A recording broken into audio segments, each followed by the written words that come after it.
Welcome back everyone. स्वागत है आपका सुपर फास्ट रिवीजन में रेसिडेंशियल स्टेटस के।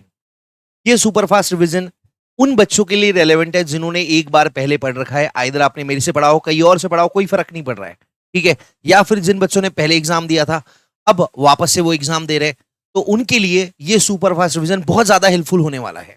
ये रिवीजन एप्लीकेबल है सीए, सीएस, सीएमए सारे बच्चों के लिए। जो क्वेश्चन बैंक है that is different, but revision तो बिल्कुल भी सेम है, पूरा का पूरा सेम है। एक आध कॉन्सेप्ट है छोटा मोटा ऊपर नीचे का जो एप्लीकेबल नहीं है, वो मैं आपको बताते चलूंगा, ठीक है। ये सोर्स कहां से कर रहे हैं सर? ये हम लोग करने वाले हमारी कॉन्सेप्ट बुक से, प्लस हैंड रिटन नोट्स, दोनों की दोनों साथ साथ में रखते हुए हम करेंगे। क्योंकि कुछ क्वेश्चंस है जो मैंने मेन क्लास में करवाए हुए हैं, जो मेरे को पूरा लिखना नहीं है बट मेरे को समझाना पक्का है, तो मैं उसको साथ साथ में लेके चलूंगा। कॉन्सेप्ट बुक आप वेबसाइट से ऑर्डर कर सकते हो, वेबसाइट है www.pranavchandak.com। और हैंड रिटन नोट्स आप अगर ऐप में देख रहे हो तो आपको ऐप में मिल जाएंगे, ऑलरेडी पीडीएफ सेक्शन में अपलोडेड है। और अगर आप ये यूट्यूब पे देख रहे हो तो वीडियो के डिस्क्रिप्शन में आपको लिंक मिल जाएगा, वहां से आप हैंड रिटन नोट्स को डाउनलोड कर सकते हो। हैंड रिटन नोट्स हम नहीं बेचते हैं, कॉन्सेप्ट बुक आप वेबसाइट से ऑर्डर कर सकते हो। अब जिन बच्चों ने ये सेकंड टॉपिक है अपना रेसिडेंशियल स्टेटस, पहले हमने आज सुबह ही बेसिक कॉन्सेप्ट खत्म कर दिया है ऐप वाले बच्चों के लिए, और जो यूट्यूब वाले बच्चे हैं उनके लिए ये सेशन अगले वीक मतलब नेक्स्ट वीक आपको दिख रहा होगा। हर वीक हम लोग एक चैप्टर का रिवीजन आपको डालेंगे, बाकी जो मेन क्लास में है वो तो आपको बता दिया जाएगा। इस चैप्टर के अंदर कौन से कॉन्सेप्ट डिस्कस करे हैं ये पहले पेज पे दे रखे हैं, इस पे मैं नहीं चलता हूं, ठीक है। अपन ने रेसिडेंशियल स्टेटस शुरू करा था एकदम बेसिक से कि भैया जो टैक्सेबिलिटी है वो दो चीजों पे डिपेंड करती है, एक है रेसिडेंशियल स्टेटस और दूसरा है नेचर ऑफ इनकम। रेसिडेंट है, आरओआर है, आरएनओआर है, एनआर है, या फिर नेचर ऑफ इनकम में क्या आएगा, इंडियन इनकम है या फॉरेन इनकम है। रेसिडेंशियल स्टेटस हर प्रीवियस ईयर के लिए अलग अलग हो सकता है, मतलब हो सकता है पिछले साल आप आरओआर हो, इस साल आप आरएनओआर हो जाओ या एनआर हो जाओ, तो हर साल का रेसिडेंशियल स्टेटस अलग है। रेसिडेंशियल स्टेटस और सिटीजनशिप अलग चीज है। सिटीजन आप एक ही कंट्री के हो सकते हो, बट रेसिडेंट आप दो कंट्री के हो सकते हो, जरूरी है होंगे। जैसे मैं इंडिया में ही रहता हूं, मैं सिर्फ इंडिया का रेसिडेंट हूं, बट कोई बंदा है जो दोनों कंट्रीज के क्राइटेरिया को अगर सेटिस्फाई कर रहा है तो वो दोनों कंट्रीज का रेसिडेंट हो सकता है। रेसिडेंशियल स्टेटस हर साल चेंज हो सकता है, जरूरी नहीं होगा। मेरा 32 ईयर्स में नहीं हुआ है, मैं 32 ईयर्स में इंडिया का ही आरओआर हूं, ठीक है। ये रूल वही बोल रहा है कि रेसिडेंशियल स्टेटस आपने डिटरमाइन करना चाहिए टैक्सेबिलिटी डिसाइड करने के पहले। मैंने आपको बताया था चैप्टर 1 के अंदर कि भैया इंसान की इनकम जब अपन कंप्यूट करते हैं, टैक्स लायबिलिटी जब अपन कंप्यूट करते हैं, तो सबसे पहले उसका रेसिडेंशियल स्टेटस चेक करते हैं, ठीक है। टैक्स लगेगा कि नहीं लगेगा ये दो चीजों पे डिपेंड करता है, residential status as well as nature of income पे। तो टैक्सेबिलिटी डिपेंड करती है रेसिडेंशियल स्टेटस पे या फिर नेचर ऑफ इनकम पे, ठीक है। रेसिडेंशियल स्टेटस, इंडिविजुअल एचयूएफ का रेसिडेंशियल स्टेटस अलग निकलता है और बाकी पर्सन का रेसिडेंशियल स्टेटस अलग निकलता है। जितने भी पर्सन, 7 कैटेगरी के पर्सन हमने चैप्टर 1 में देख रखे हैं, सातों का रेसिडेंशियल स्टेटस निकालेंगे, सातों के स्कोप ऑफ टोटल इनकम देखेंगे। इंडिविजुअल एचयूएफ के अंदर एक तो आप रेसिडेंट हो सकते हो या आप नॉन रेसिडेंट हो सकते हो। कोई इंडिविजुअल या एचयूएफ रेसिडेंट है या नहीं है, सॉरी कोई इंडिविजुअल, अभी एचयूएफ की बात नहीं करते, इंडिविजुअल की बात कर रहे हैं। कोई इंडिविजुअल रेसिडेंट है या नहीं है ये डिटरमाइन करता है उसको बेसिक कंडीशन लगा के, ठीक है ना। मतलब दो बेसिक कंडीशन है, अगर दोनों में से एक भी बेसिक कंडीशन आप सेटिस्फाई करते हो तो आप रेसिडेंट हो। अगर दोनों की दोनों बेसिक कंडीशन आपने सेटिस्फाई करी नहीं है तो आप रेसिडेंट नॉन रेसिडेंट बन जाओगे। अगर आप दो में से एक भी बेसिक कंडीशन सेटिस्फाई कर लेते हो तो आप बन गए रेसिडेंट। अब रेसिडेंट बनने के बाद चेक करना पड़ेगा कि आरओआर है या आरएनओआर है। ये आरओआर है या आरएनओआर है, इसके लिए हम चेक करेंगे एडिशनल कंडीशन। अगर दो एडिशनल कंडीशन है, दोनों में से दोनों एडिशनल कंडीशन सेटिस्फाई करा तो बंदा बन जाएगा आरओआर। अगर दो में से एक एडिशनल कंडीशन सेटिस्फाई करा या 0 एडिशनल कंडीशन सेटिस्फाई करा तो बंदा बन जाएगा आरएनओआर। याद रखिएगा, दो एडिशनल कंडीशन है, रेसिडेंट है या नॉन रेसिडेंट है ये चेक करेंगे बेसिक कंडीशन से। दो में से एक भी बेसिक कंडीशन सेटिस्फाई करा, बंदा बन गया रेसिडेंट। रेसिडेंट होने के बाद में हमको चेक करना पड़ेगा आरओआर है या आरएनओआर है, इसके लिए हम चेक करेंगे एडिशनल कंडीशन। दो एडिशनल कंडीशन है, दोनों की दोनों अगर आप सेटिस्फाई करते हो तो भैया आप बन जाओगे आरओआर। दो में से एक सेटिस्फाई करा या 0 सेटिस्फाई करा तो आप बनोगे आरएनओआर, ठीक है। अगर सर बंदा नॉन रेसिडेंट रहा तो क्या करना है, कुछ भी नहीं, यहां पे बात खत्म हो जाएगी, ठीक है। तो इंडिविजुअल का रेसिडेंशियल स्टेटस सेक्शंस नंबर इसमें बिल्कुल काम के नहीं है।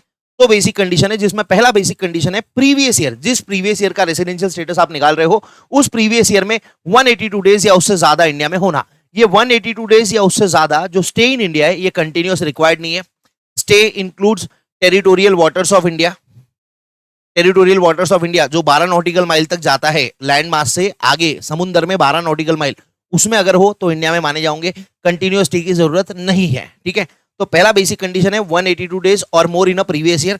दूसरा बेसिक कंडीशन है प्रीवियस ईयर में, जो प्रीवियस ईयर का रेसिडेंशियल स्टेटस निकाल रहे हैं उसमें 60 days and last 4 previous year में 365 डेज। अगर ये दो बेसिक कंडीशन में से कोई भी एक कंडीशन आपने सेटिस्फाई कर लिया तो आप बन गए रेसिडेंट। अगर बंदा रेसिडेंट है तो फिर हमको चेक करना पड़ेगा एडिशनल कंडीशन, ये डिटरमाइन करने के लिए कि वो आरओआर है या आरएनओआर है। दोनों की दोनों एडिशनल कंडीशन अगर सेटिस्फाई करते हो तो आप बन गए आरओआर। अगर दो में से एक करा या जीरो करा तो आप बन जाओगे आरएनओआर। तो एडिशनल कंडीशन सीक्वेंस मैंने चेंज करा है सिंप्लिसिटी के लिए, आपको याद होगा। तो पहला एडिशनल कंडीशन है पिछले 7 साल में जो प्रीवियस ईयर का निकाल रहे हैं उसके पहले 7 साल में स्टे इन इंडिया कितना है। स्टे इन इंडिया अगर पिछले 7 ईयर्स में 730 डेज या उससे ज्यादा रहा तो रेसिडेंट रहे, सॉरी, तो फर्स्ट कंडीशन सेटिस्फाई करेगा, माफ करिएगा, फर्स्ट कंडीशन सेटिस्फाई करेगा। दूसरा कंडीशन लगाएंगे, अगर पहला सेटिस्फाई कर लिया तो दूसरा चेक करेंगे। दूसरे में क्या करना है, पिछले 10 साल में से कोई भी 2 साल में वो रेसिडेंट होना चाहिए। ये कौन सा रेसिडेंट, बेसिक कंडीशन वाला रेसिडेंट, ठीक है ना। आरओआर आरएनओआर नहीं चेक करेंगे। तो यहां पे हमको पिछले 10 सालों का रेसिडेंशियल स्टेटस निकालना पड़ेगा। अगर पिछले 10 में से, जैसे अपना प्रीवियस ईयर है 25-26, इसका रेसिडेंशियल स्टेटस निकालना है, इसमें एडिशनल कंडीशन 2 निकालनी है। तो हम चेक करेंगे 24-25 का, 23-24 का, 22-23 का एंड सो ऑन, ठीक है। अगर यहां रेसिडेंट आ गया, यहां रेसिडेंट आ गया तो बस 2 में हो गया ना, तो आगे का चेक करने का काम नहीं है। अब एक बार हैंड रिटन से देख लेते हैं। सिटीजन और रेसिडेंशियल स्टेटस इक्वल नहीं है। सिटीजन आप एक ही कंट्री के रह सकते हो, रेसिडेंट आप एक से ज्यादा कंट्री के हो सकते हो। इंडिविजुअल एचयूएफ के केस में रेसिडेंट रहेंगे, आरओआर आरएनओआर सेम चीज है, बता दिया है मैंने, बता दिया है। इंडिविजुअल के अलावा, इंडिविजुअल एचयूएफ के अलावा जो बाकी लोग रहते हैं, कंपनी, फर्म, एलएलपी वगैरह वगैरह, तो वो एक तो रेसिडेंट रहेंगे या नॉन रेसिडेंट रहेंगे। इंडिविजुअल में स्टे देखते हैं, इंडिविजुअल के अलावा जो बाकी लोग हैं उसमें देखते हैं कंट्रोल एंड मैनेजमेंट। अगर कंट्रोल एंड मैनेजमेंट थोड़ा भी इंडिया में है तो भैया बन जाएगा बंदा रेसिडेंट। बंदा मतलब पर्सन, ठीक है। ओके, ये हो गया, ये हो गया। प्रीवियस ईयर में 182 डेज या उससे ज्यादा। सेकेंड वाली कंडीशन है प्रीवियस ईयर में 60 डेज या उससे ज्यादा एंड लास्ट 4 प्रीवियस ईयर में 365 डेज एंड उससे ज्यादा, ठीक है। ये एडिशनल कंडीशन, ठीक। उसके बाद में ये कुछ क्वेश्चंस थे। ये वाला अंकित चौधरी का क्वेश्चन था, जोरदार था। जो बच्चा अगर करना चाहते हो तो आप ये क्वेश्चन को बाद में अकेले में अलग से कर सकते हो, ठीक है। फिर ये जो हमने सेकेंड बेसिक कंडीशन देखा ना, ये जो हमने सेकेंड बेसिक कंडीशन देखा, ये सेकेंड बेसिक कंडीशन 3 लोगों पे नहीं लगती, 3 लोगों पे नहीं लगती है। 3 लोगों पे सेकेंड बेसिक कंडीशन नहीं लगती है।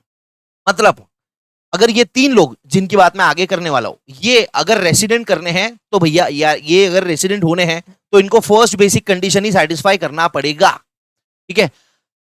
अगर ये फर्स्ट बेसिक कंडीशन सेटिस्फाई नहीं करते तो ये डायरेक्टली नॉन रेसिडेंट हो जाएंगे। क्यों? क्योंकि फर्स्ट ये सेटिस्फाई नहीं करते और दूसरी इनको लगती नहीं है। तो कौन लोग है सर?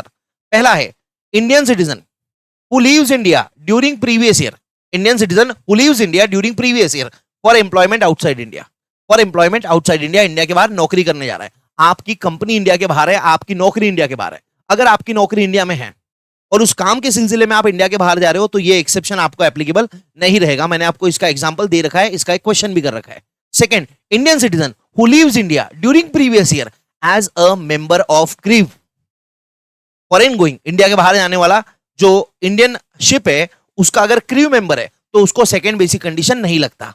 साथ साथ में ये जो क्रू मेंबर है इसके लिए रूल 126 लगता है, जो आगे अपन देखेंगे, ठीक है। तो पहला क्या था? Indian citizen living India for employment outside India. दूसरा, Indian citizen living India as a member of Indian ship, as a crew member of Indian ship.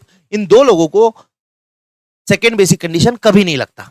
Third लोग, इंडियन सिटीजन या person of Indian origin. Indian citizen मतलब जिसके पास India की citizenship है।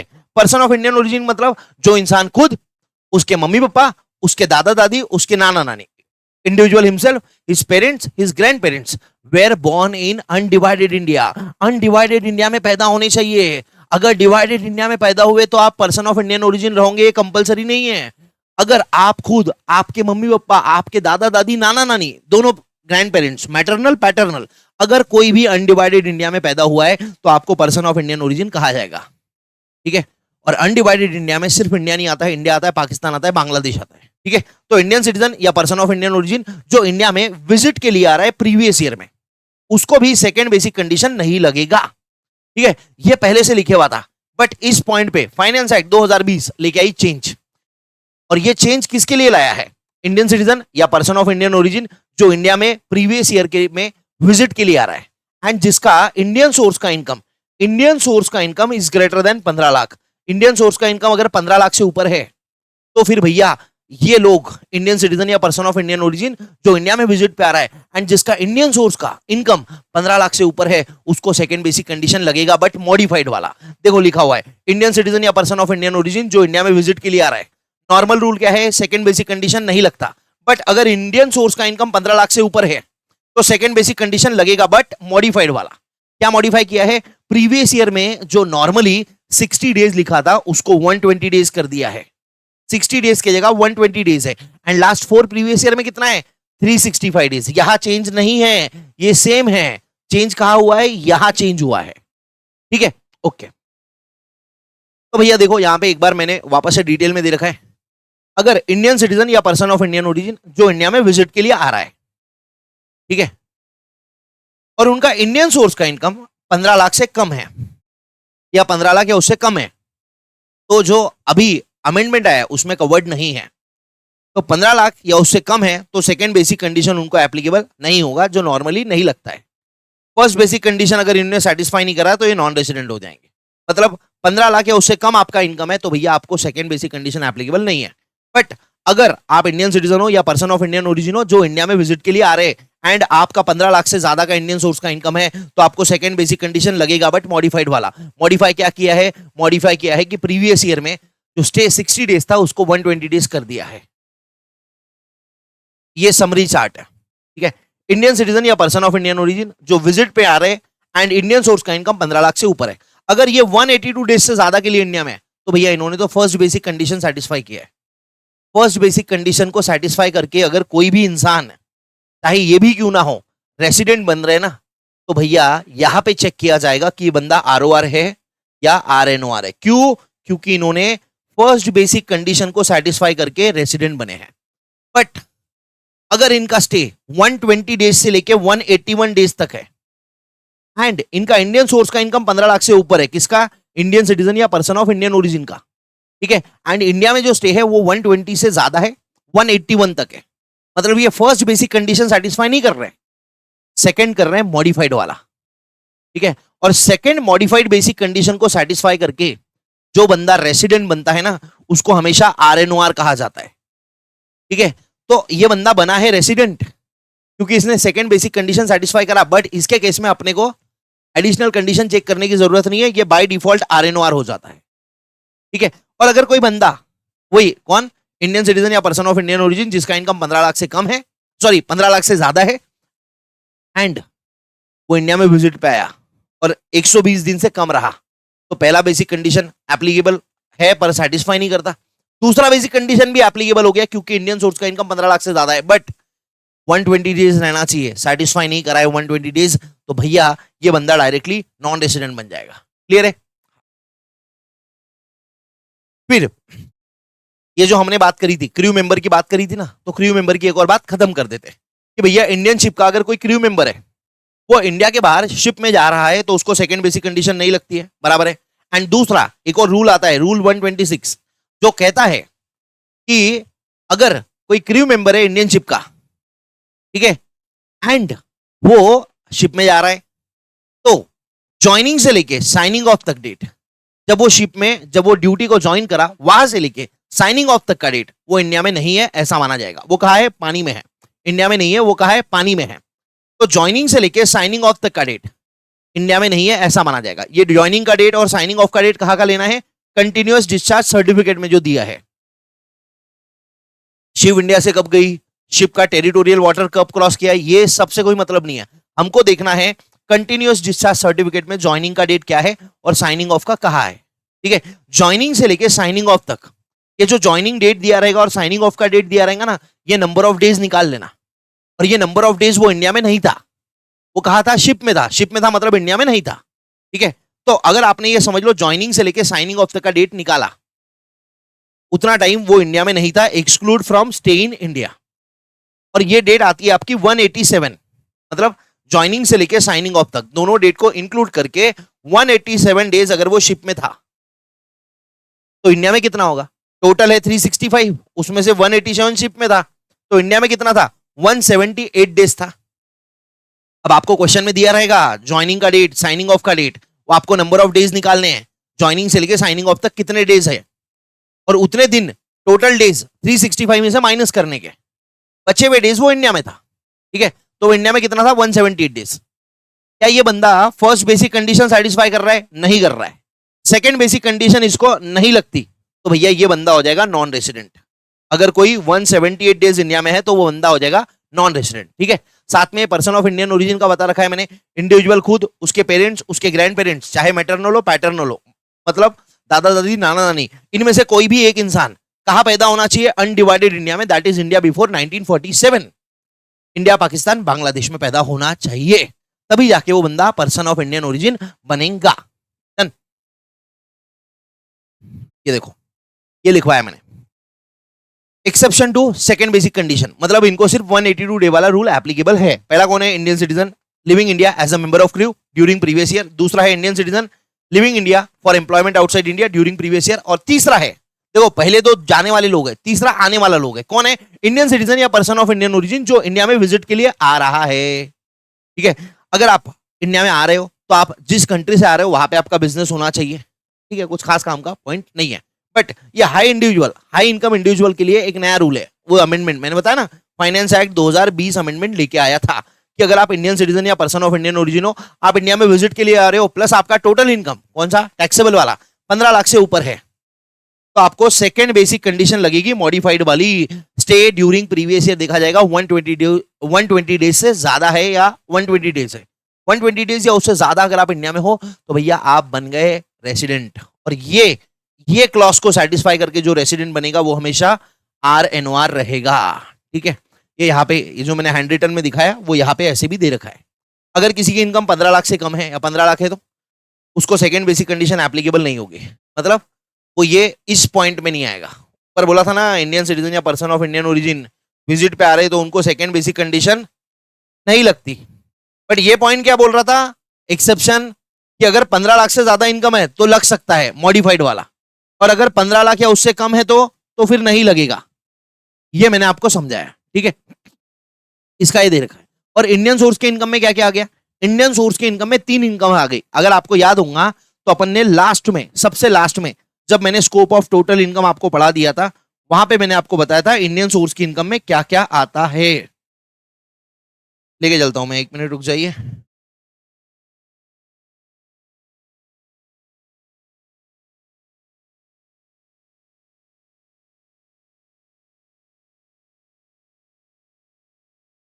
Indian source का income, Indian source की income में कौन सी इनकम आएगी? इंडियन इनकम जो इंडिया में अखरू हुआ है या जो इंडिया में रिसीव हुआ है, प्लस दूसरा इनकम फ्रॉम बिजनेस जो आउटसाइड इंडिया है बट कंट्रोल फ्रॉम इंडिया है, ये वो स्पेशल इनकम है जो RNOR को टैक्सेबल होती है। ठीक है, तीसरा income from profession setup in India. ये 2 इनकम इंडियन सोर्स की इनकम मानी जाती है only for the purpose of calculating limit of 15 lakh. Then हाँ, आ जाओ बॉस, आ जाओ आ जाओ आ जाओ आ जाओ आ जाओ। ठीक है, फिर उसके बाद एक और पॉइंट आता है,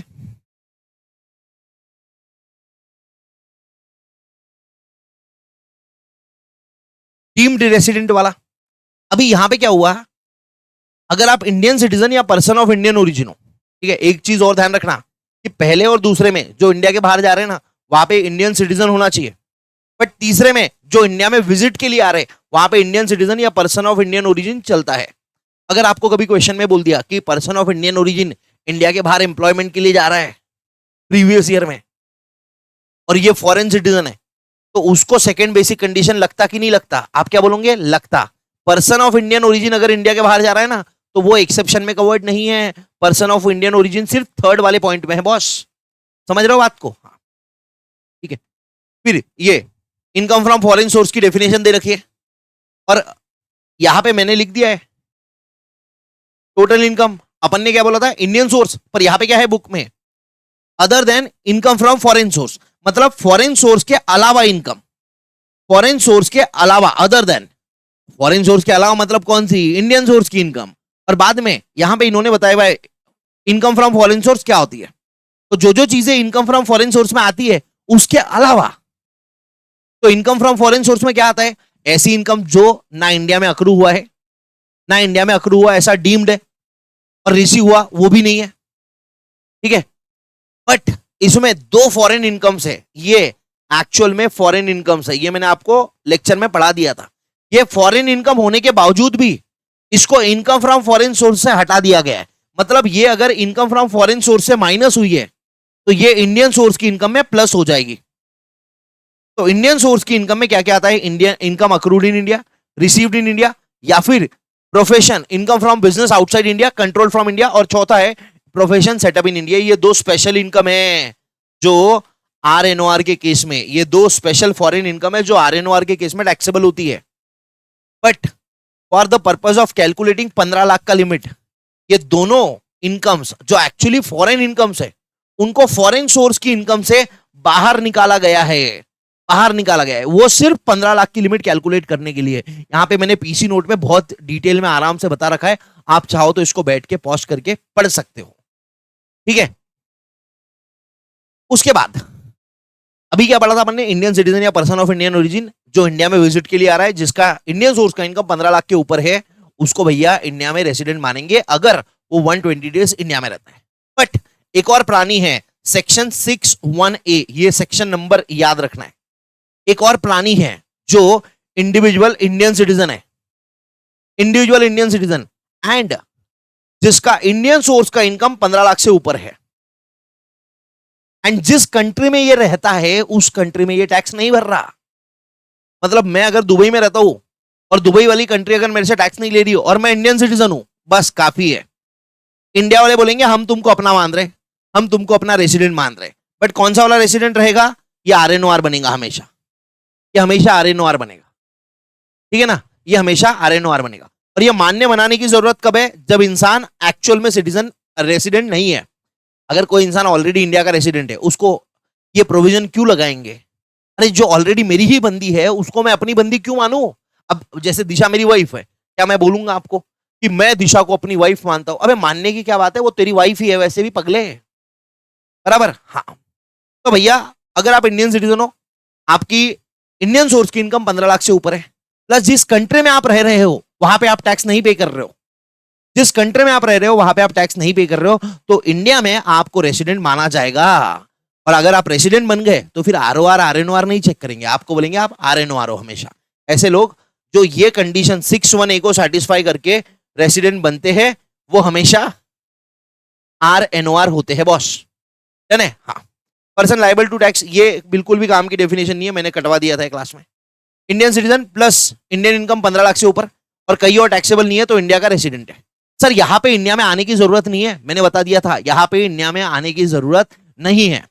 इसके कुछ क्वेश्चंस थे 3 और 4 और 5, ये मैं आपको दे देता हूं, आप इसको एक बार खुद से सॉल्व कर लीजिए, ठीक है, आपको समझ में आ जाएगा क्वेश्चन किस तरीके से बनता है। पॉज करके इसको प्लीज देख लीजिए एक बार।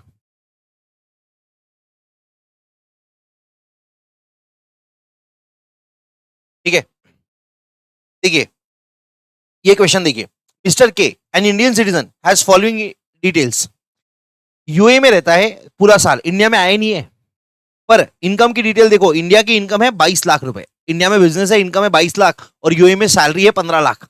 ये इंडिया में आया भी नहीं है एक भी साल, एक भी दिन नहीं आया, और यूए जहां वो रहता है वहां पे कोई टैक्स ही नहीं है, वहां पे वो टैक्स नहीं भरता, तो इंडिया में वो कौन बन जाएगा। सर वो इंडिया में कभी रेसिडेंट भी नहीं था, अरे फर्क नहीं पड़ता। अगर आप इंडियन सिटीजन हो और आपकी इंडियन सोर्स की इनकम 15 लाख से ऊपर है, प्लस जिस कंट्री में आप रहते हो वहां पे आपको टैक्स नहीं भरना है, आपको इंडिया में रेसिडेंट मान लिया जाएगा। और रेसिडेंट कौन सा वाला, आरएनओआर वाला बॉस, तो आंसर आरएनओआर आया था। ये हमने क्वेश्चन क्लास में एमसीक्यूज के फॉर्मेट में भी करे थे, ठीक है। फिर पर्सन ऑफ इंडियन ओरिजिन का मतलब मैं ऑलरेडी बता रखा हूं, कंटिन्यूअस स्टे जरूरी नहीं है, counting of days, departure days और अराइवल वाला डे, जिस दिन आप इंडिया में आए, जिस दिन आप इंडिया से आ रहे हो, दोनों दिन इंडिया में काउंट किए जाते हैं। और ये लिखा है रेसिडेंशियल स्टेटस वर्सेस सिटीजनशिप के बारे में, जो कि कहता है कि आपकी सिटीजनशिप एक ही कंट्री की रहेगी, रेसिडेंशियल स्टेटस आप 2 कंट्री का रख सकते हो, कोई दिक्कत नहीं है उसमें, ठीक है। ये रूल 126 ज्वाइनिंग से लेके साइनिंग ऑफ तक की डेट आप इंडिया में नहीं हो ऐसा माना जाएगा, ठीक है। ये यहाँ पे इसका क्वेश्चन है। डन। उसके बाद हमने बहुत सारे क्वेश्चंस करे थे। हाँ, ये जो मैंने बोला था ना कि पर्सन मतलब पर्सन लिविंग इंडिया या Indian citizen living India for employment outside India, उसमें मैंने आपको बोला था कि बंदा इंडिया के बाहर काम करने जा रहा है, चाहे जॉब हो चाहे बिजनेस हो, ठीक है, तब जाके आपको सेकंड बेसिक कंडीशन एप्लीकेबल नहीं है। अगर आपका काम इंडिया में है और काम के सिलसिले में आप इंडिया के अंदर बाहर कर रहे हो, बाहर जा रहे हो, तो उस केस में आपको ये नहीं बोला जाएगा कि you are living India for employment, you are living India for the employment which is in India, ठीक है, फॉर द बिजनेस पर्पज। मैंने आपको क्लास में लिखवा भी दिया था पूरा, ये CQ10 है, मिस्टर राज वाला ये एग्जाम्पल है। यहाँ पे ये बंदा इंडिया के बाहर, देखो यूएसए इतने दिन रहता है, इतने दिन ये बंदा यूएसए रहता है, तो अपन ने क्या करा था, टोटल में से number of days in USA minus कर दिया था, बचे हुए दिन इंडिया में आ गए थे। फिर ये नंबर ऑफ डेज इंडिया के काउंट करे थे, प्रीवियस ईयर में 71 डेज था एंड लास्ट 4 प्रीवियस ईयर में था 412 दिन, ठीक है। तो ये सेकंड बेसिक कंडीशन सेटिस्फाई करता, और इसको लगता है क्यों, क्योंकि ये इंडिया के बाहर एम्प्लॉयमेंट के लिए नहीं जा रहा है, ठीक है। He has gone out of India during the employment in India, India में एम्प्लॉयमेंट है, उसके काम के सिलसिले में इंडिया के बाहर जा रहा है वो, ठीक है। फिर अपन ने इस पे एडिशनल कंडीशन लगाए थे। एडिशनल कंडीशन में लास्ट 7 इयर्स तो ऐसे कैलकुलेट हो जाएंगे नॉर्मली, बट जो सेकंड वाली एडिशनल कंडीशन है पिछले 10 साल, तो हमको ऐसे पूरे 10 सालों का अलग अलग स्टेटस निकालना पड़ेगा। जैसे 24-25 का निकाल लिया, नॉन रेसिडेंट आया, 23-24 का निकालेंगे, और ये रेसिडेंशियल स्टेटस निकालने के लिए आपको बेसिक कंडीशन लगानी पड़ेंगी। क्लियर है? ओके, मैंने एक क्लास में आपको ऑलरेडी बता रखा है, ठीक है। उसके बाद में इंडिविजुअल का खत्म हो गया, अब आते हैं अदर पर्सन पे। तो एचयूएफ का रेसिडेंशियल स्टेटस डिपेंड करता है कि कंट्रोल एंड मैनेजमेंट कहाँ है। अगर कंट्रोल एंड मैनेजमेंट थोड़ा भी इंडिया में है, मतलब पूरा का पूरा इंडिया में है या पार्टली इंडिया में है, तो एचयूएफ रेसिडेंट है। अगर कंट्रोल एंड मैनेजमेंट एचयूएफ का पूरा इंडिया के बाहर है, तो एचयूएफ नॉन रेसिडेंट है, ठीक है। एक बार ये डिसाइड हो गया on the basis of control and management कि एचयूएफ रेसिडेंट है कि नॉन रेसिडेंट है। अगर एचयूएफ रेसिडेंट है तो हम चेक करेंगे आरओआर है या आरएनओआर है, और एचयूएफ आरओआर है या आरएनओआर है, ये डिपेंड करेगा कि कर्ता दोनों एडिशनल कंडीशन सेटिस्फाई कर रहा है या नहीं। यहां पे मैंने आपको क्लास के अंदर मीत बताया था, मैं दिखाता हूं। एचयूएफ एक बार डिसाइड हो गया कि एचयूएफ का कंट्रोल एंड मैनेजमेंट इंडिया में है, तो हमको चेक करना है आरओआर है या आरएनओआर है, ठीक है।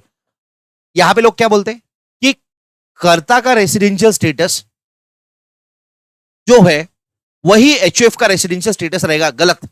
अगर कर्ता रेसिडेंट है इसका मतलब ये नहीं है एचयूएफ रेसिडेंट रहेगी। एचयूएफ रेसिडेंट है कि नहीं है वो डिपेंड करेगा उसका कंट्रोल एंड मैनेजमेंट कहाँ है, ठीक है। उसके बाद में हमको एचयूएफ आरओआर है या आरएनओआर है, उसके लिए एडिशनल कंडीशंस चेक करना पड़ेगा। चेक एडिशनल कंडीशंस फॉर कर्ता। अगर कर्ता एडिशनल कंडीशन दोनों की दोनों सेटिस्फाई करता है तो एचयूएफ आरओआर है। अगर कर्ता दोनों में से एक या 0 एडिशनल कंडीशन सेटिस्फाई करता है तो एचयूएफ आरएनओआर है। No need to check basic condition for karta. Karta के लिए बेसिक कंडीशन का नहीं है, हमको एचयूएफ का रेसिडेंशियल स्टेटस निकालना है, कर्ता का नहीं, ठीक है। यहां पे मैंने आपको क्लास में बताया था कि 3 क्राइटेरियाज हो सकते हैं। क्वेश्चन में दिया रहेगा कि एचयूएफ क्वेश्चन में दिया रहेगा कि कर्ता आरओआर है। अगर कर्ता आरओआर है तो एचयूएफ भी आरओआर है। क्यों? क्योंकि कर्ता आरओआर बनने के लिए खुद भी तो दोनों एडिशनल कंडीशन सेटिस्फाई करेंगे ना। तो कर्ता ने अगर दोनों एडिशनल कंडीशन सेटिस्फाई किया है तभी जाके वो आरओआर बना है, और अगर कर्ता दोनों एडिशनल कंडीशन सेटिस्फाई कर रहा है तो एचयूएफ भी आरओआर है। अगर कर्ता आरएनओआर है मतलब 2 में से 1 या 0 एडिशनल कंडीशन वो खुद सेटिस्फाई कर रहा है, तो अगर उसने 2 या 0 में से 1 एडिशनल कंडीशन सेटिस्फाई करा तो भैया एचयूएफ भी आरएनओआर हो जाएगी। बट अगर क्वेश्चन में बोला है कर्ता नॉन रेसिडेंट है तो हम ये नहीं बोलेंगे एचयूएफ नॉन रेसिडेंट है, हम ये नहीं बोलेंगे, क्योंकि एचयूएफ रेसिडेंट है नॉन रेसिडेंट है डिपेंड करता है उसके कंट्रोल एंड मैनेजमेंट में। अगर कर्ता नॉन रेसिडेंट है तब हमको वहां पे एडिशनल कंडीशन चेक करना पड़ेगा और वहां पे डेटा दिया रहेगा। क्यों? क्योंकि नॉन रेसिडेंट आदमी तब भी बन सकता है जब वो इस साल 1 तारीख को या 60 डेज के अंदर इंडिया के बाहर चले गया और वापस इंडिया में आए नहीं। क्योंकि 60 डेज, अगर मान लो ना कोई करता है 59 डेज इंडिया में था इस साल और इंडिया के बाहर चले गया, तो क्या वो फर्स्ट बेसिक कंडीशन सेटिस्फाई करेगा? नहीं। सेकंड करेगा नहीं, तो भैया दोनों बेसिक कंडीशन सेटिस्फाई नहीं करा, 59 डेज इंडिया में है तो करता नॉन रेसिडेंट हो जाएगा। बट अब मैं ये भी तो बोल सकता हूं कि अगर करता पहली बार इंडिया के बाहर गया, फर्स्ट टाइम इंडिया के बाहर गया, लेस देन 60 डेज इंडिया में था और इस साल पहली बार बाहर गया, पिछले 10 सालों में पूरे के पूरे 10 साल इंडिया में रेसिडेंट था, पिछले 7 ईयर्स में से पूरे के पूरे डेज इंडिया में था, तो भैया एडिशनल कंडीशन सेटिस्फाई करेगा दोनों, even after being a non resident.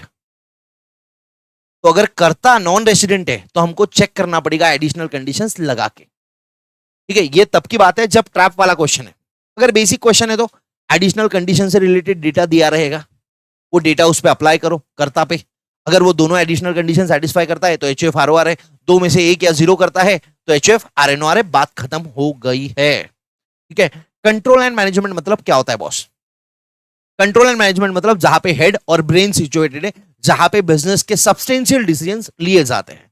इससे ज्यादा डिटेल में एक कॉन्सेप्ट आता है प्लेस ऑफ इफेक्टिव मैनेजमेंट, जो हम आगे फाइनल में पढ़ने वाले हैं, ठीक है। और जो फाइनल वाला बच्चा अगर ये देख रहा है तो भैया अपन आगे पढ़ेंगे नॉन रेसिडेंट टैक्सेशन के अंदर, ठीक है। इसके अलावा partnership firm, AOP, local authority, artificial judicial person, इनका कंट्रोल एंड मैनेजमेंट का ही रहता है। अगर कंट्रोल एंड मैनेजमेंट थोड़ा भी इंडिया में है, पूरा इंडिया में है, रेसिडेंट है। अगर पूरा इंडिया के बाहर है तब नॉन रेसिडेंट है, ठीक है। उसके बाद कंपनी का रेसिडेंशियल स्टेटस, इंडियन कंपनी हमेशा रेसिडेंट रहेंगी।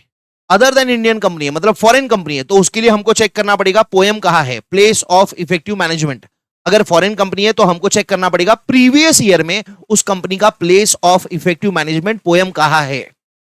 अगर फॉरेन कंपनी की पोएम इंडिया में है प्रीवियस ईयर में तो कंपनी रेसिडेंट हो गई, फॉरेन कंपनी की पोएम इंडिया के बाहर है तो कंपनी नॉन रेसिडेंट होगी। पोएम का कॉन्सेप्ट सिर्फ फॉरेन कंपनी के लिए है, इंडियन कंपनी के लिए पोएम का कॉन्सेप्ट नहीं लगता, इंडियन कंपनी हमेशा रेसिडेंट रहती है, ठीक है। ये लिखवाया था, Indian company always resident. Other than Indian company मतलब फॉरेन कंपनी रेसिडेंट अगर उनका पोएम प्रीवियस ईयर में इंडिया में है। पोएम का कॉन्सेप्ट सिर्फ अदर्स के लिए लगता है, इंडियन कंपनी की पोएम कहां पे भी रहो इररेलेवेंट है, पोएम का कोई फर्क नहीं पड़ता इंडियन कंपनी को। डन डन है बॉस। उसके बाद ये दो छुटुक पुटुक क्वेश्चन थे, ये कर लीजिएगा और यहां पे अपना रेसिडेंशियल स्टेटस खत्म हो गया। अब आता है स्कोप ऑफ टोटल इनकम, ठीक है। ये scope of total income 1 minute का ब्रेक लूंगा और फिर करूंगा। रिकॉर्डेड वाले बच्चे पॉज कर सकते हैं, लाइव वाले बच्चे शांति से बैठे रहो। सारा ये सुपर फास्ट में जितना 1 घंटे के लेक्चर में एनर्जी आती है ना, उसमें इतना आधे घंटे में एनर्जी चले जाती है। चलो ठीक है, रेसिडेंशियल स्टेटस सेक्शन 6 था, scope of total income section 5 है, ठीक है। इनकम दो टाइप की होती है, एक तो इंडियन इनकम या फॉरेन इनकम। इंडियन इनकम मतलब अक्रूड इन इंडिया या रिसीव्ड इन इंडिया। अक्रूवल या रिसीट दोनों में से कुछ भी इंडिया में है तो इंडियन इनकम है। अगर अक्रूवल इंडिया के बाहर है, रिसीट इंडिया के बाहर है तो भैया फॉरेन इनकम है, ठीक है। यहां पे देखो, अगर अक्रूवल इंडिया में है और रिसीट इंडिया के बाहर है तो भैया अक्रूवल इंडिया में ना इंडियन इनकम है। अक्रूवल इंडिया के बाहर है पर रिसीव इंडिया में हो रही है तो इंडियन इनकम है। अक्रूवल इंडिया के बाहर है, रिसीव भी इंडिया के बाहर हुई है तो भैया फॉरेन इनकम है, ठीक है। अब सर ये इंडियन इनकम फॉरेन इनकम का क्या लोड है? क्योंकि भैया हमको ये देखना है कि भैया कौन सी इनकम किसको टैक्सेबल है। तो यहां पे मैंने 2 मंत्र आपको याद करवाए थे। पहला करवाया था आरओआर के लिए, आरओआर को ग्लोबल इनकम पे टैक्स लगता है, चाहे इंडियन इनकम हो फॉरेन इनकम हो, हर कहीं की भी इनकम, क्योंकि ये आदमी इंडिया का रेसिडेंट है, ऑर्डिनरीली इंडिया में ही रहता है, तो भैया इसको ग्लोबल इनकम पे टैक्स लगेगा। और दूसरा मैंने बताया था आपको इंडियन इनकम के बारे में, इंडियन इनकम जो इंडिया में अक्रू हुई है या रिसीव हुई है सबको टैक्सेबल है। ये 2 पॉइंट्स यहां पे मैंने आपको बताए थे, इंडियन इनकम सबको टैक्सेबल और आरओआर को every income global income is taxable, ठीक है। अब इंडिविजुअल एचयूएफ के केस में आइदर आरओआर हो सकती है, आरएनओआर हो सकती है, एनआर हो सकती है। इंडियन इनकम सबको टैक्सेबल, आरओआर को भी टैक्सेबल, आरएनओआर को भी टैक्सेबल, एनआर को भी टैक्सेबल, ठीक है। फॉरेन इनकम आरओआर को तो टैक्सेबल रहेगी, but foreign income non resident को कभी टैक्सेबल नहीं रहेगी। अरे बराबर है यार, कोई यूएस का आदमी है, यूएस में पैसे कमा रहा है, इंडिया का उससे कोई लेना देना नहीं है, इंडिया में वो नॉन रेसिडेंट है, उसको काय को मोदी जी टैक्स लेने लग गए। डन। सबसे पेचीदा मामला जो है वो है ये आरएनओआर वाला, ये आरएनओआर वाला सबसे पेचीदा मामला है, ठीक है। अब यहां पे याद रखना कि आरएनओआर को वैसे तो फॉरेन इनकम पे टैक्स नहीं लगता, बट दो फॉरेन इनकम है उस पर टैक्स लगता है। Only two types of foreign income are taxable to RNOR। वो दो फॉरेन इनकम कौन सी है? पहली है income from business outside India, ऐसा बिजनेस जो इंडिया के बाहर है but controlled from India, India से कंट्रोल्ड है। और दूसरा प्रोफेशन, ऐसा प्रोफेशन जो इंडिया में सेटअप किया था, जब भी शुरुआत करी थी ना तब इंडिया में प्रोफेशन चालू करा था, अब इस प्रोफेशन को वो बाहर लेके गया, बाहर पैसा कमा रहा है, कोई फर्क नहीं पड़ता। इसके रूट्स इंडिया में है, इसकी जड़ें इंडिया में है, इसकी शुरुआत इंडिया में है भैया, इसका कंट्रोल इंडिया में है, तो ये फॉरेन इनकम होने के बावजूद भी इंडिया में टैक्सेबल होंगी। ये दो फॉरेन इनकम को छोड़ के बाकी कोई भी फॉरेन इनकम हो, सैलरी हो, रेंट हो, इंटरेस्ट हो, रॉयल्टी हो, कोई भी फॉरेन इनकम हो, RNOR को टैक्सेबल नहीं रहेगा। ठीक है, आ जाते हैं हैंड रिटन पे। Nature of income place of accrual और प्लेस ऑफ रिसीट पे डिपेंड करता है।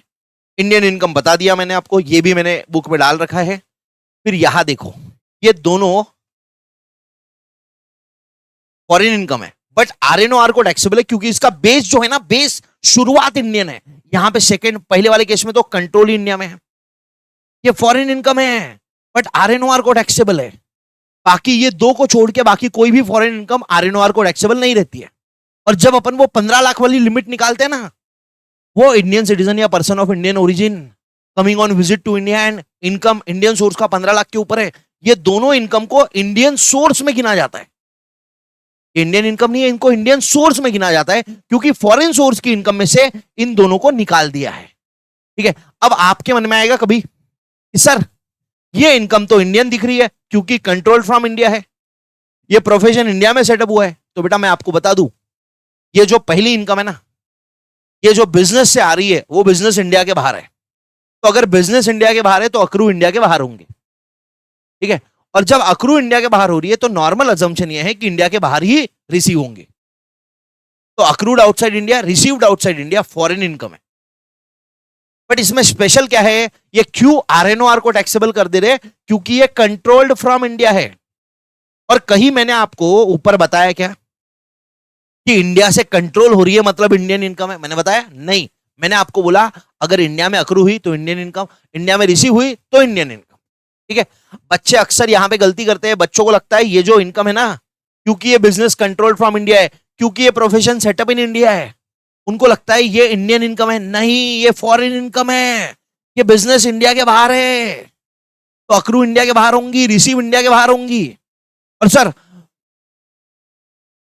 अगर इंडिया में रिसीव है तो मतलब ऐसा सेम सिनारियो दिया है बट लिखा हुआ है वहां पे कि income is received in India. अरे भाई, फिर तो वो इनकम रिसीव्ड इन इंडिया है मतलब इंडियन इनकम हो गई। फिर क्या सोच रहा है, इतना कर सबको टैक्सेबल। चल, समझ में आई बात? हाँ, ये इंडियन सोर्स के बारे में यही बता रखा है मैंने। ठीक है, अब ये इसका क्वेश्चन था। Income from business in Russia, business का है रशिया में, partly control from India for 6 month, 6 महीने के लिए कंट्रोल्ड है। अरे भैया इंडिया से कंट्रोल्ड है तो इंडियन इनकम है, बात खत्म है। इंडिया से कंट्रोल्ड है तो इंडियन इनकम है, बात खत्म है। ठीक है, ये क्वेश्चन है उसी पॉइंट का। और यहां पे क्या लिखा है, 60% इनकम इंडिया में रिसीव हुई है। ये जो टोटल 8 लाख की इनकम है ना, इसमें की 60% इनकम इंडिया में रिसीव हुई है। तो आपको बताना है taxable income of mister PC, assuming कभी ROR है, कभी RNOR है, कभी NR है, बताइए। तो भैया देखो 8 लाख की इनकम है, जिसमें से 60% 4,80,000 तो इंडिया में रिसीव हुई है। 4,80,000 तो इंडिया में रिसीव हुई है। 8 लाख में से, 1 मिनट रुक जाइए, 8 लाख में से 4,80,000 तो इंडियन इनकम है। बचा हुआ 40% मतलब 3,20,000 बिजनेस का है रशिया में, अक्रू का हुई रशिया में, और बची हुई 3,20,000 की रिसीव का हुई रशिया में। तो ये फॉरेन इनकम है। अब आपको बताइए ROR को कितना टैक्सेबल है, डायरेक्ट लिख दो 8 लाख। RNOR को क्या टैक्सेबल रहता और NR को क्या रहता? सर देखो 4,80,000 तो रहेगा ही, नॉन रेजिडेंट को इंडियन इनकम पे टैक्स लगता ही है। ये फॉरेन इनकम है, नॉन रेजिडेंट को बस खत्म हो गई बात। बट ये 3,20,000 की जो फॉरेन इनकम है ना, ये income from business in Russia है, बट ये बिजनेस कंट्रोल्ड फ्रॉम इंडिया है। तो ये फॉरेन इनकम होने के बावजूद स्पेशल फॉरेन इनकम है, तो ये RNOR को भी टैक्सेबल हो जाएगा। RNOR को पूरा 8 लाख टैक्सेबल, ROR को पूरा 8 लाख टैक्सेबल और NR को 4,80,000। अब इसमें यूजुअली बच्चे गलती क्या करते पता है? बच्चे कर देते हैं इस इनकम को, क्योंकि उनको दिख जाता है कि ये कंट्रोल्ड फ्रॉम इंडिया है, तो वो क्या करते हैं? वो करते हैं कि भैया ये इंडियन इनकम है, ठीक है, और इंडियन पूरे 8 लाख को इंडियन इनकम मान के ROR को 8 लाख टैक्सेबल कर देते। ये सही हो जाता है। RNOR को भी 8 लाख टैक्सेबल कर देते, गलती से ये भी सही हो जाता है, बट नॉन रेसिडेंट को 8 लाख 8 लाख टैक्सेबल कर देते, ये गलत हो जाता है। और फिर अपना सर खुजाते, यार ये तो क्वेश्चन ही गलत है। नहीं, तो जब भी फॉरेन इनकम आएंगी ना और RNOR की बात होंगी, जब भी फॉरेन इनकम आएंगी और RNOR की बात होंगी, तो देखना क्या वो फॉरेन वाली जो इनकम है क्या ये दो में से है? अगर ये दो में से है तो टैक्सेबल रहेगी। और मैंने अपने मास्टर क्वेश्चन के अंदर ये दोनों की दोनों इनकम 3 से 4 बार डाल रखी है। अगर आप आओगे तो देखो यहां पे ये 7 number, business in Germany control from Delhi, तो ये फॉरेन इनकम है बट स्पेशल वाली है, तो RNOR को टैक्सेबल रहेगी।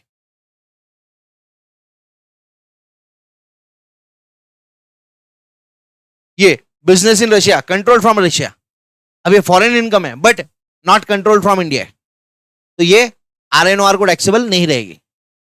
ROR को तो रहेगी भैया, उसको ग्लोबल इनकम पे टैक्स है। 15 number, profession in Kenya but setup का हुआ था इंडिया में हुआ था, तो पूरा 5,000 टैक्सेबल है।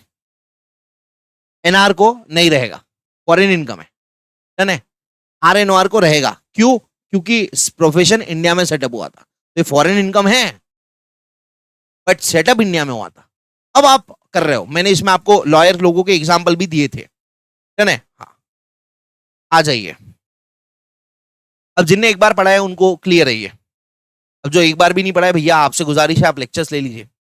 Other than individual HUF, Indian income सबको टैक्सेबल, फॉरेन इनकम रेसिडेंट को टैक्सेबल, नॉन रेसिडेंट को नहीं टैक्सेबल। इसमें ROR RNOR का लफड़ा ही नहीं है, ठीक है। फिर इनकम का रिसीट का मतलब क्या होता है बॉस? रिसीट का मतलब होता है जब इनकम पहली बार मिल रही है। रिसीट का मतलब होता है फर्स्ट ओकेजन जब इनकम रेसिपिएंट के कंट्रोल में आती है। तो शर्मा जी का बेटा जो यूएस में काम कर रहा है उसको यूएस में सैलरी मिली है, तो रिसीव्ड इन यूएस हो गई। वो शर्मा जी का बेटा उसके बाद अपने पापा को इंडिया में दे रहा है, तो उसको रेमिटेंस बोलते हैं। रेमिटेंस पे टैक्स नहीं लगता, रेमिटेंस पे टैक्स नहीं लगता, रिसीट पे टैक्स लगता है। तो रिसीट कहां हुई है ये देखना है, रेमिट कहां हुआ है वो नहीं देखना है, ठीक है। ये मैंने आपको बता दिया है। फिर उसके बाद deem to be received in India, यहां पे अपन ने बोला था कि भैया ये अपन सैलरी की बात करेंगे। अक्रूवल का मतलब क्या होता है? अक्रू मतलब right to receive income, due मतलब राइट टू एनफोर्स पेमेंट।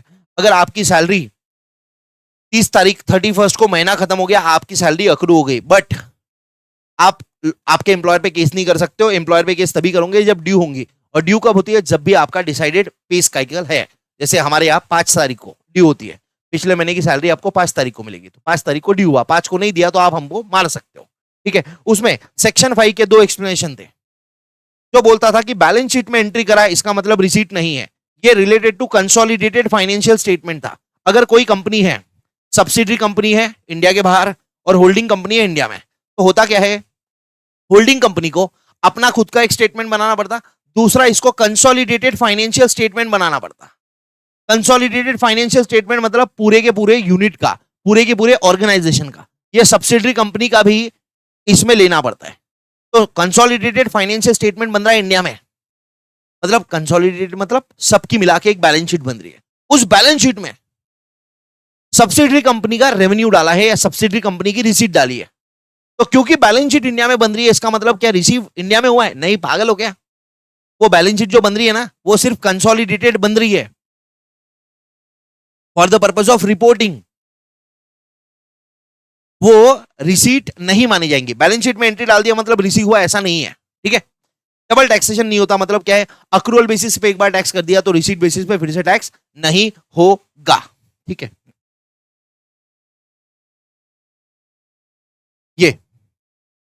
ये वाला receipt versus remittance. Sharma ji का बेटा नॉन रेजिडेंट है, रिसीट मतलब पहली बार मिलना है, रेमिटेंस टैक्सेबल नहीं है। सैलरी मिला यूएस में, सर्विस दिया यूएस में, तो ये इनकम कौन सी है? फॉरेन इनकम है। अब शर्मा जी का बेटा अगर नॉन रेजिडेंट है, उसको फॉरेन इनकम इंडिया में टैक्सेबल नहीं रहेगा। बाद में उसने शर्मा जी को पैसे भेजे 2 लाख रुपए, पापा ये लो, तो पापा के हाथ में टैक्सेबल नहीं है वो, ठीक है। ये 5th of the next month हो रखा है अपना। फिर आते हैं सबसे इंपॉर्टेंट कॉन्सेप्ट पे, सेक्शन 9। हार्डली 10 मिनट लूंगा, खत्म हो जाएगा। सेक्शन 9 डीम्ड अक्रूवल है, मतलब यहां पे इनकम एक्चुअली इंडिया में अक्रू नहीं होती है, बट उसको माना गया है कि ये इंडिया में अक्रूड है, ठीक है। अब यहां देखिए आरओआर के लिए, तो इसको तो ग्लोबल इनकम टैक्सेबल है, तो इंडियन हो फॉरेन हो क्या फर्क पड़ रहा है, तो फिर मानने मनाने की बात ही नहीं है। तो डीम्ड अक्रूवल वाला सेक्शन 9 जो है ना, ये सिर्फ नॉन रेसिडेंट के लिए रेलेवेंट है। क्यों? क्योंकि नॉन रेसिडेंट को सिर्फ इंडियन इनकम टैक्सेबल है। तो हम क्या चाहते हैं, लॉ मेकर क्या चाहता है कि इनकम इंडियन इनकम बने, बट इंडियन इनकम बनने के लिए इंडिया में अक्रू होना या रिसीव होना। अब अगर कोई इनकम ऐसी है जो इंडिया के बाहर अक्रू हो रही है, अगर मैं मान लू उसको कि इंडिया में अक्रू हो रही है, तो वो इंडियन इनकम बन जाएगी। तो बढ़िया है, ऐसे तो हम सारी इनकम को इंडियन इनकम मान लेंगे। नहीं बेटा, ऐसे नहीं होता। इंटरनेशनल टैक्सेशन के लॉ है, तो ऐसा नहीं है कि मैं मान लूंगा तो फिर यूएस भी मान लेगा, रशिया भी मान लेगा, चाइना भी मान लेगा, हर इंसान हर जगह टैक्स भर रहा है, ऐसा होगा क्या? नहीं, ऐसा नहीं होता है, ठीक है। तो आप कुछ भी रैंडमली नहीं मान सकते हो, आपके इंडिया से कुछ रिलेशन होना तभी जाके मानेंगे। तो आगे अपन देखते हैं। सेक्शन 9 सबसे पहला कहता है कि अगर business connection in India, section 9 का पहला पॉइंट है बिजनेस कनेक्शन इन इंडिया, ठीक है। अगर कोई नॉन रेजिडेंट है, उसका इंडिया में बिजनेस कनेक्शन है, और उस बिजनेस कनेक्शन की वजह से उसको इंडिया के बाहर इनकम अक्रू हो रही है। इनकम अक्रू कहां हो रही है? इंडिया के बाहर। एक्चुअली इनकम इंडिया के बाहर अक्रू हो रही है, बट क्योंकि ये इनकम इंडिया के बिजनेस कनेक्शन के वजह से अक्रू हो रही है, इसको हम इंडिया में अक्रू हो रही है ऐसा मानेंगे। और जो नॉन रेसिडेंट है, जिसको इंडिया के बाहर इनकम अक्रू हो रही है, इंडिया के अंदर इनकम अक्रू हो रही है मान लिया, मतलब इंडियन इनकम है, मतलब नॉन रेसिडेंट को टैक्सेबल है। इनकम कहां अक्रू हो रही है? इंडिया के बाहर, ठीक है। अब सर बिजनेस कनेक्शन में क्या आता? एजेंट आता है, उसके पास कैपेसिटी टू कॉन्ट्रैक्ट होना चाहिए, वो स्टॉक मेंटेन करना चाहिए, या फिर वो नॉन रेसिडेंट के बिहाफ पे ऑर्डर सिक्योर करना चाहिए। ये ज्यादा डिटेल में आएगा अपने को फाइनल के अंदर, ठीक है। फिर उसमें एक और पॉइंट था कि सर नॉन रेसिडेंट की सारी ग्लोबल इनकम पे टैक्स लगेगा क्या? नहीं नहीं, देखो नॉन रेसिडेंट को, अभी एक कोई नॉन रेसिडेंट है, उसको इंडिया के बाहर 4 लाख रुपए की इनकम हुई ये बिजनेस कनेक्शन की वजह से, तो बस इतनी इनकम पे ही टैक्स है।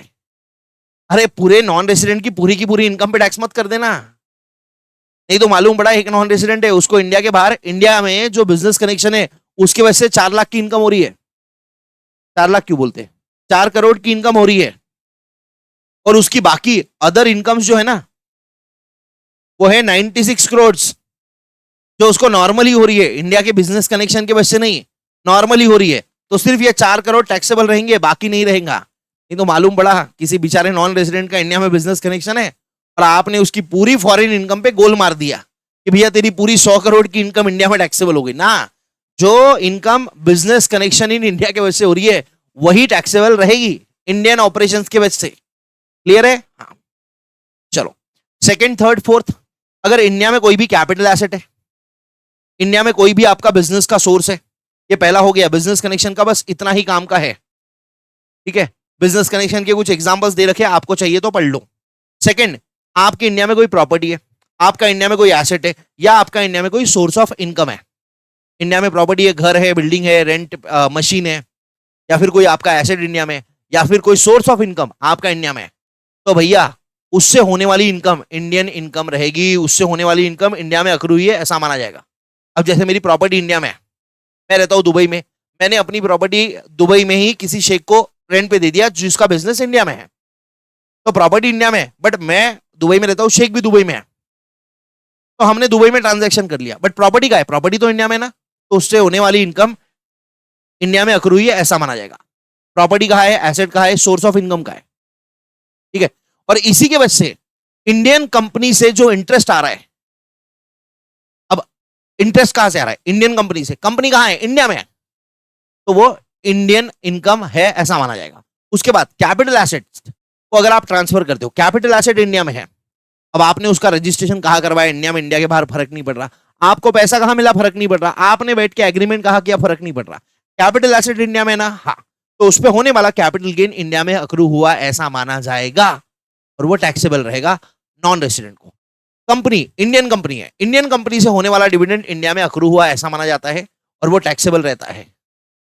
डिविडेंड हमेशा स्लैब रेट पे टैक्सेबल होता है, नॉर्मल इनकम है वो, ठीक है। वही अगर फॉरेन कंपनी है, याद रखना फॉरेन कंपनी है, उससे डिविडेंड मिल रहा है तो वो इंडिया के बाहर अक्रू हुआ ऐसा माना जाएगा, ठीक है। तो फॉरेन कंपनी का डिविडेंड अगर इंडिया में रिसीव हो रहा है तो फिर वो इंडियन इनकम है। बट अगर फॉरेन कंपनी का डिविडेंड है और वो इंडिया के बाहर रिसीव हो रहा है तो फॉरेन कंपनी का है मतलब अक्रूड आउटसाइड इंडिया, इंडिया के बाहर रिसीव हो रहा है मतलब रिसीव्ड आउटसाइड इंडिया, वो हो गई फॉरेन इनकम। फिर वो आरएनओआर को टैक्सेबल नहीं रहेगी, आरओआर को रहेगी, ठीक है, एनआर को नहीं रहेगी। इनकम फ्रॉम सैलरी, सैलरी से रिलेटेड मैंने आपको बहुत शानदार चीजें बताई थी। सैलरी देखिए, सैलरी जनरल रूल क्या है, सैलरी वही अक्रू होती है जहां पे सर्विसेज दी जाती है, सैलरी वही अक्रू होती है जहां पे सर्विसेज दी जाती है, ये जनरल रूल है, ठीक है। बट इसमें एक एक्सेप्शन है, वो है फॉरेन एम्बेसडर्स, फॉरेन डिप्लोमेट्स लोगों के लिए, जो मतलब फॉरेन एम्बेसडर्स या फॉरेन डिप्लोमेट्स है, मतलब जो इंडिविजुअल है। अब एक बात इसमें मैं पहली क्लियर कर दूं, अगर आपको फॉरेन एम्बेसडर बनना है या फॉरेन डिप्लोमेट बनना है तो आप इंडियन सिटीजन होने चाहिए, ठीक है। तो आप इंडियन सिटीजन हो और आप इंडिया के बाहर रहते हो, जैसे आप यूएस की एम्बेसी में काम कर रहे हो, यूएसए के अंदर जो इंडियन एम्बेसी ना वहां पे आप काम कर रहे हो, तो ऑब्वियसली वहां पे ही रहोगे आप साल भर, 10-15-20 दिन आप इंडिया में आओगे, 60 दिन से ज्यादा तो इंडिया में आओगे नहीं ना, नहीं तो वहां का काम कौन संभालेगा, अरे वहां का काम भी तो संभालना है यूएस एम्बेसी का, ठीक है। तो आप इंडियन सिटीजन हो, प्लस आप क्योंकि यूएसए में रहते हो तो आप इंडिया में नॉन रेजिडेंट हो। बट जब आप इंडियन एम्बेसी में काम कर रहे हैं तो आप गवर्नमेंट ऑफ इंडिया को सर्विस दे रहे हैं, ठीक है। तो गवर्नमेंट ऑफ इंडिया जब आपको पैसा दे रही है, एक्चुअली आपने सर्विस कहा दिया, यूएसए में दिया है। बट ये वाले केस में एक्सेप्शन है, आपने सर्विस एक्चुअली दिया है यूएसए में, तो सैलरी जो आपको मिल रही है वो अक्रू होनी चाहिए यूएसए में। बट अगर अगर इंडियन सिटीजन जो कि नॉन रेजिडेंट है वो इंडियन गवर्नमेंट को इंडिया के बाहर सर्विस दे रहा है, इंडियन सिटीजन जो इंडियन गवर्नमेंट को इंडिया के बाहर सर्विस दे रहा है, उस केस में एक्सेप्शन एप्लीकेबल रहेगा, और चाहे आपने सर्विस इंडिया के बाहर दिया है बट उसको इंडिया में अक्रू हुआ ऐसा माना जाएगा, वो सैलरी इंडिया में अक्रू हुई ऐसा माना जाएगा। बट यहां पे एक सेक्शन 10(7) आता है फॉर इन लोगों के लिए, जो कहता है कि गवर्नमेंट ऑफ इंडिया जो इंडियन ऑफिशियल्स को पैसा दे रही है उसका जो अलाउंसेस और परक्यूजिट है वो एग्जम्प्ट रहेगा। मतलब ये जो फॉरेन एम्बेसडर्स, फॉरेन डिप्लोमेट्स है जो गवर्नमेंट ऑफ इंडिया को सर्विस दे रहे हैं इंडिया के बाहर, और जिनको इंडिया के बाहर सैलरी मिल रही है, उनका सिर्फ basic salary would be taxable, allowances और परक्यूजिट एग्जम्प्ट रहेंगे सेक्शन 10 सबसेक्शन 7 के हिसाब से, ठीक है। तो सैलरी इंडिया में अक्रूड है, टैक्सेबल, अलाउंसेस इंडिया में अक्रूड है बट एग्जम्प्ट है, परक्यूजिट इंडिया में अक्रूड है बट एग्जम्प्ट है, ठीक है। इसका डायलॉग देख लो क्या है, salary payable by government to the citizen of India for services rendered outside India, deem to accrue in India even if services are rendered outside India and thus taxable in India. ये बंदा चाहे non resident भी हो उसको taxable रहेगा, ठीक है। एक मिनट बस, आप ये ड्रॉ कर लो प्लीज, आप तब तक इसको ड्रॉ कर लो, मैं पानी पी लेता हूं बॉस।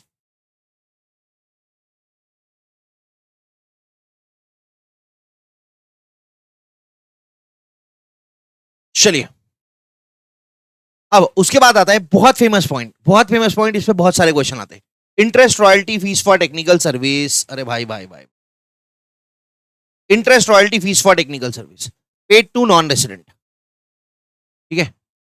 अगर नॉन रेसिडेंट को इंटरेस्ट रॉयल्टी या फीस फॉर टेक्निकल सर्विस दिया जाता है तो क्या करेंगे, तो इसके लिए अपने को समझना पड़ेगा। हमने ये समझा था कि नॉन रेसिडेंट को इंटरेस्ट रॉयल्टी या फीस फॉर टेक्निकल सर्विस क्यों दी जा रही है, देने वाला कौन है ये मैटर करता है। तो उसको इंटरेस्ट इसलिए दिया जा रहा है क्योंकि नॉन रेसिडेंट ने लोन दिया होगा, रॉयल्टी इसलिए दी जा रही है क्योंकि उसने कोई कॉपीराइटेड कंटेंट, कोई नो हाउ, कोई पेटेंट दिया होगा, और fees for technical service non resident को इसलिए दी जा रही है क्योंकि उससे कोई टेक्निकल सर्विस लिया था। अब नॉन रेसिडेंट के हाथ में इनकम टैक्सेबल होगा कि नहीं होगा, ये डिपेंड करता है कि जो इनकम दे रहा है बंदा, इसने जो लोन लिया है, इसने जो कॉपीराइटेड कंटेंट लिया है, इसने जो पेटेंट लिया है, या इसने जो टेक्निकल सर्विस लिया है नॉन रेसिडेंट से, उस सर्विस को कहां यूज करा है, यानी ये पेयर ने कहां के बिजनेस के लिए यूज करा है, उस पर डिपेंड करता है, ठीक है। तो यहां पे मैंने आपको दे रखा है कि पहली चीज, अगर pair government of India interest royalty या फीस फॉर टेक्निकल सर्विस दे रही है किसी नॉन रेजिडेंट को, तो भैया गवर्नमेंट ऑफ इंडिया दे रही है, हमेशा इंडिया में अक्रू हुआ ऐसा माना जाएगा, मतलब इंडियन इनकम है, मतलब ये नॉन रेजिडेंट को टैक्सेबल रहेगी। ठीक है, गवर्नमेंट ऑफ इंडिया के अलावा कोई रेसिडेंट दे रहा है, कोई नॉन रेसिडेंट दे रहा है। एक रेसिडेंट किसी नॉन रेसिडेंट को इंटरेस्ट रॉयल्टी या फीस फॉर टेक्निकल सर्विस दे रहा है, एक नॉन रेसिडेंट दूसरे नॉन रेसिडेंट को इंटरेस्ट रॉयल्टी या फीस फॉर टेक्निकल सर्विस दे रहा है। तो हमको क्या चेक करना है, ये नॉन रेसिडेंट के हाथ में टैक्सेबल होगा कि नहीं होगा इंटरेस्ट रॉयल्टी या फीस फॉर टेक्निकल सर्विस। उसके लिए हमको चेक करना पड़ेगा कि जो बंदा ये दे रहा है ना, ये रेसिडेंट या ये नॉन रेसिडेंट, इसने कहा के बिजनेस के लिए लोन यूज करा है, इसने कहा के बिजनेस के लिए टेक्निकल सर्विसेज लिया है, इसने कहा के बिजनेस के लिए कॉपीराइटेड कंटेंट या पेटेंट लिया है।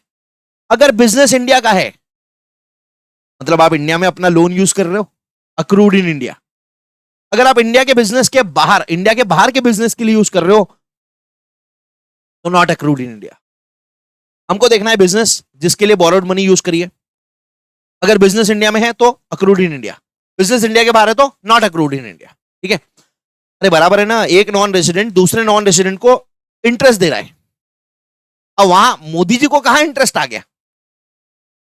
यूएस का एक आदमी, मैंने आपको क्लास में बताया था, एंजेलिना ने ब्रैड पीट को इंटरेस्ट दिया। वो दोनों फॉरेनर नॉन रेसिडेंट, उसमें मोदी जी कहां नाक डाल रहे? मोदी जी तब नाक डालेंगे जब ये नॉन रेसिडेंट ने इंडिया के बिजनेस के लिए उस लोन को यूज किया है। रेसिडेंट के केस में तो खैर डाल ही सकते, बट अगेन उसमें भी बिजनेस एप्लीकेबिलिटी है। तो देखिए इसमें दो चीजें आती है। अगर गवर्नमेंट ऑफ इंडिया दे रही है तो बात खत्म है, टैक्सेबल इन इंडिया है भैया, अक्रूड इन इंडिया मानेंगे। बट अगर गवर्नमेंट के अलावा कोई रेसिडेंट या नॉन रेसिडेंट दे रहा है तो हमको क्या चेक करना है? हमको चेक करना है कि बिजनेस कहां का है। अगर बिजनेस इंडिया में है, उसके लिए यूज किया जा रहा है, तो अक्रूड इन इंडिया टैक्सेबल रहेगा। ठीक है, प्लस ये जो थर्ड वाला पॉइंट है ना, एक नॉन रेसिडेंट दूसरे नॉन रेसिडेंट को दे रहा है,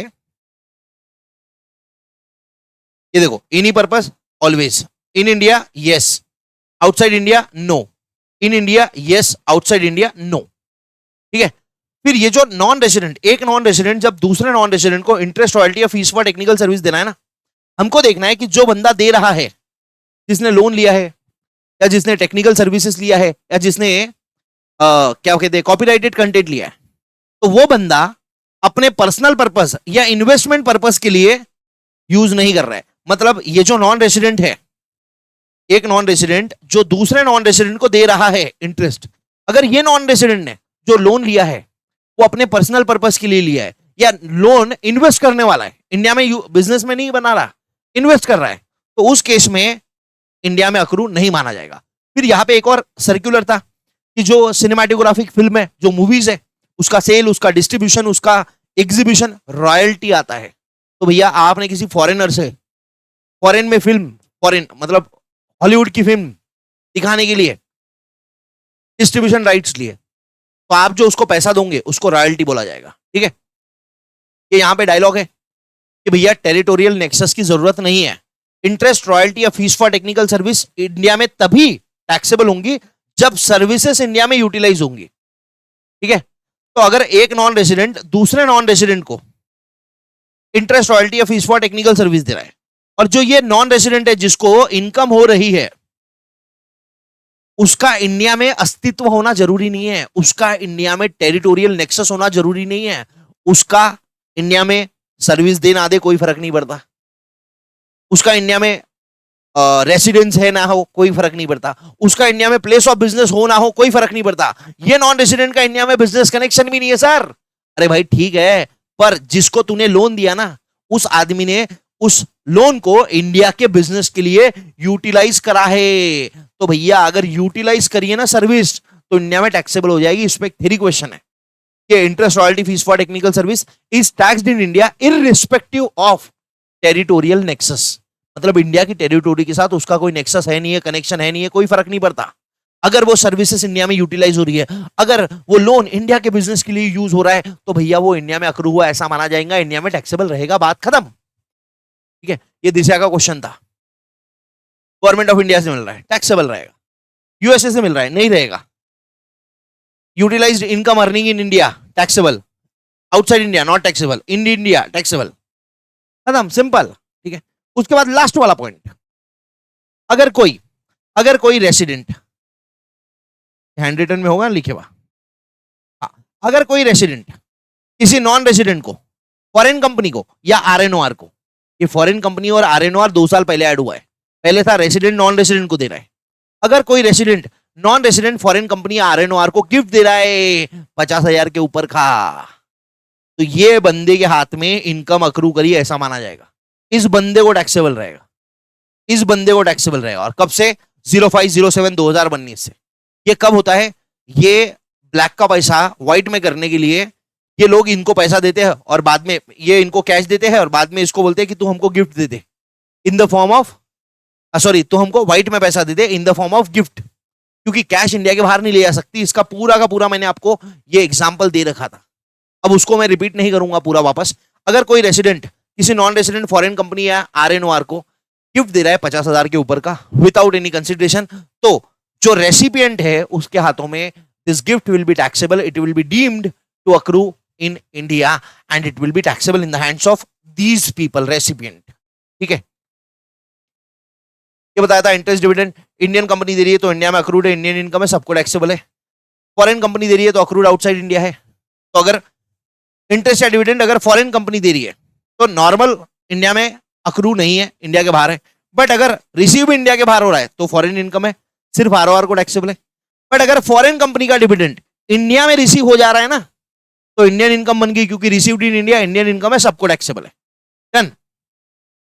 उसके बाद ये मैंने बताया था आपको, मैं रेसिडेंट हूं, मैंने एंजेलिना से लोन लिया और उस लोन को इंडिया के बिजनेस के लिए यूज करा, accrued in India. Outside India use करा, not accrued in India. Brad Pitt ने एंजेलिना से लोन लिया और लोन को इंडिया के बिजनेस के लिए यूज करा, तो वैसे तो ये दोनों नॉन रेसिडेंट है, मोदी जी का इनसे कोई लेना देना नहीं है। बट भैया लोन लेके ब्रैड पिट इंडिया के बिजनेस के लिए यूज कर रहा है, तो भैया इंडियन इनकम है, भर टैक्स। कौन भरेगी? एंजेलिना भरेगी, ब्रैड पिट नहीं भरेगा। जिसकी इनकम है वो टैक्स भरेगा। एंजेलिना ने तो लोन दिया ना मेरी वाली, ब्रैड पिट तो उसको बेचारा इंटरेस्ट दे रहा है। ठीक है, अब मास्टर क्वेश्चन के सॉल्यूशन है, उसमें एक है UK development bond. Development bond कहाँ का है? यूके का।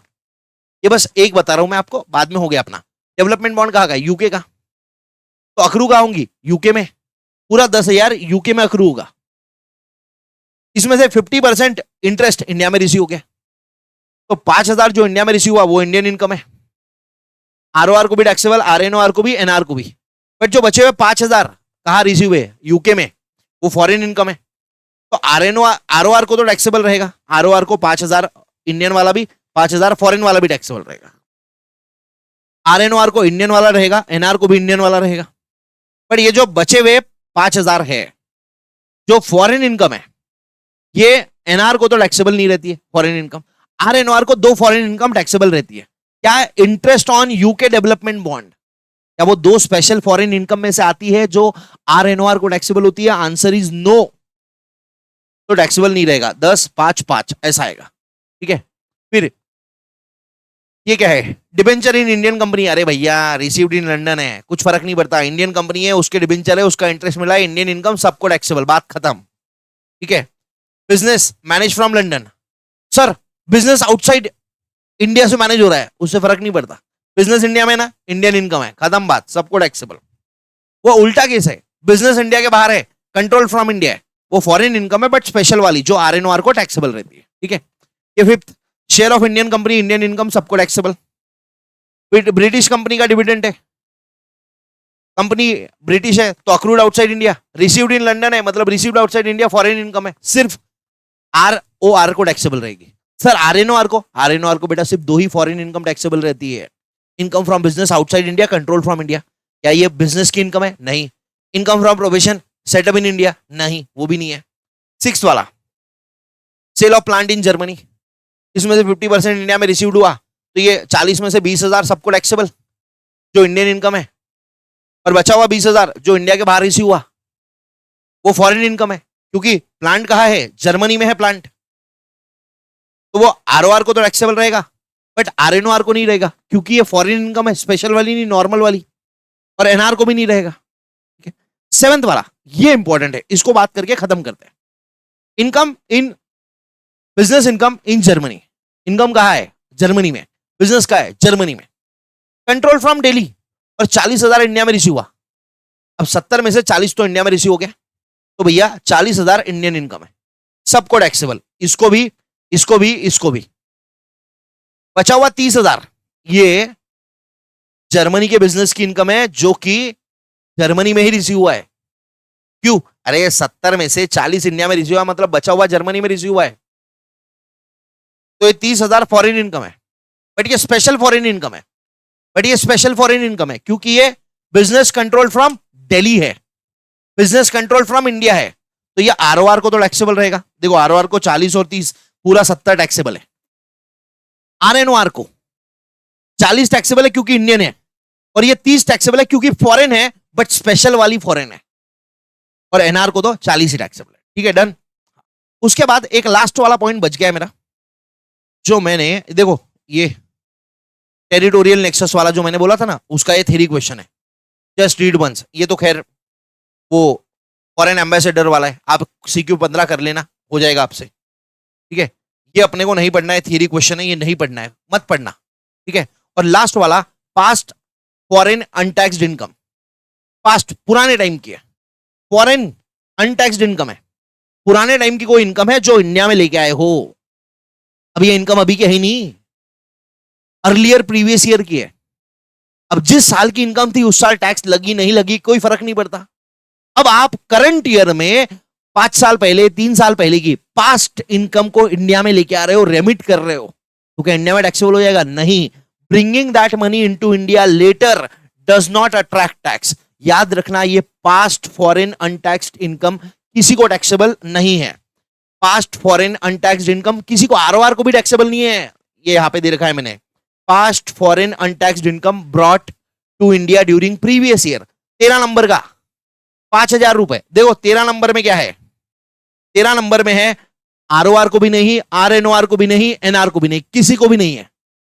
ये मान लिया जिस साल की थी तब टैक्स लगी होंगी तो ठीक है, नहीं भी लगी होंगी तो भी ठीक है, इस साल की इनकम नहीं है, इस साल टैक्स नहीं होगा, बात खत्म है। यहां रेसिडेंशियल स्टेटस का रिवीजन खत्म हो गया। आई होप मजा आया होगा, 1 घंटा 7 मिनट में हो गया है। अगर पसंद आया तो प्लीज मेक श्योर आप अपने दोस्त भाई बहनों के साथ शेयर करिए। अगले सेशन आएगा हाउस प्रॉपर्टी का, तब तक चैनल पे अगर नए हो तो सब्सक्राइब करके रख दीजिएगा। प्लीज मेक श्योर आप ये कॉन्सेप्ट बुक के सारे तगड़े क्वेश्चंस है सब सॉल्व कर लीजिए। ठीक है, thank you very much, bye, take care. मिलता हूं आपसे अगली वीडियो में। Thank you guys.